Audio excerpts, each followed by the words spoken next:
নেপালের ৮ জন ফুটবলার বাংলাদেশে খেলেন, তাদের যে ক্যাপ্টেন তিনিও বাংলাদেশের পুলিশ এফসিতে খেলেন। মানে ৮ জন প্লেয়ার, 11 জনের মধ্যে তারা আসলে বাংলাদেশকে চেনে জানে, আবহাওয়া সবকিছু এসব নিয়ে তাদের আসলে কোনো সমস্যাই নেই। সেই জায়গা থেকে মানে এই জায়গায় কি নেপাল একটুখানি এগিয়ে কিনা, বা আজকের ম্যাচের একাদশ নিয়েও যদি জানতে চাই।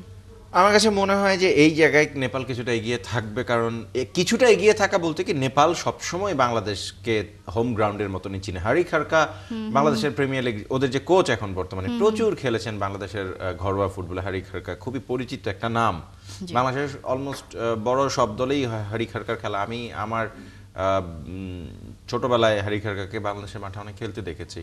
সো হ্যাঁ, নেপালিরা চিনে, এবং চিনলেও তেমন অসুবিধা নাই, চিনতেই পারে। এখন গ্লোবাল ফুটবল এমন একটা জায়গায় গিয়েছে সবাই সবাই কম বেশি চিনে, হয় ক্লাব ফুটবলে নয় ন্যাশনাল জার্সিতে, যে কোনো জায়গায়।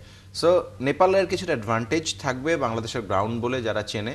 বাট বাংলাদেশের জন্য ব্যাপারটা খুব না, কারণ চেনার প্রতিপক্ষ গত 5 বছরে হারাতে পারেন নাই বলেই এই ম্যাচটাতে নেপালকে হারিয়ে সেই যে জয় খরাটা চলছে সেটাকে আপনি ইতি টানতেই পারেন। এবং বাংলাদেশ দল, আপনি বলছিলেন স্টার্টিং 11 একাদশ কেমন হবে, কাবরেরাকে নিয়ে না মন্তব্য করাটা কঠিন। আমি এখন একটা একাদশ, আমার মনের ভালো লাগার একাদশটা বলে যাব, দেখা যাবে কাবরেরা সেখানে সেই জিনিস তো নামাই নাই, 3-4টা পরিবর্তন করে রাখছে, সেটা হওয়ার সম্ভাবনা।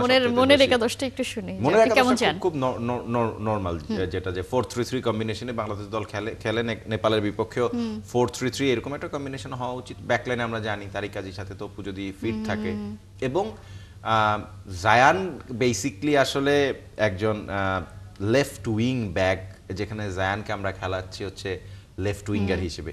আর নর্মালি মাঝ মাঠে ডেফিনেটলি হামজা তো থাকবেনই, তার সাথে সমিত সোম। এখন আমি চাই অন্ততপক্ষে নেপালের বিপক্ষের ম্যাচে স্টার্টিং 11-এ ক্যাপ্টেন জামাল ভুঁইয়া থাকুক। সোহেল রানা, 2 সোহেল রানাকে আমরা দেখেছি, হৃদয়কেও আমরা এই জায়গায় দেখেছি। সো এই জায়গাটায় যদি জামালকে অন্ততপক্ষে এই ম্যাচে স্টার্টিং 11-এ আনা হয়, জামালের ভেতরে জামাল তো খেলতে চায় 90 মিনিট, তার চাওয়া আছে, সেটাকেও একটু পূরণ করা যেতে পারে। কারণ প্রীতি ম্যাচেই তো করবেন, বড় ম্যাচ ইন্ডিয়ার বিপক্ষে গিয়ে তো এক্সপেরিমেন্ট করার সুযোগ নেই।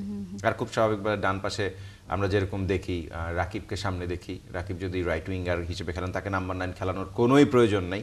সে নাম্বার 9 পজিশনে রাকিব আসলে রপ্ট করতে পারে না, তিনি রাইট উইঙ্গার হিসেবেই বাংলাদেশের সেরা, তাকে রাইট উইং পজিশনে খেলান।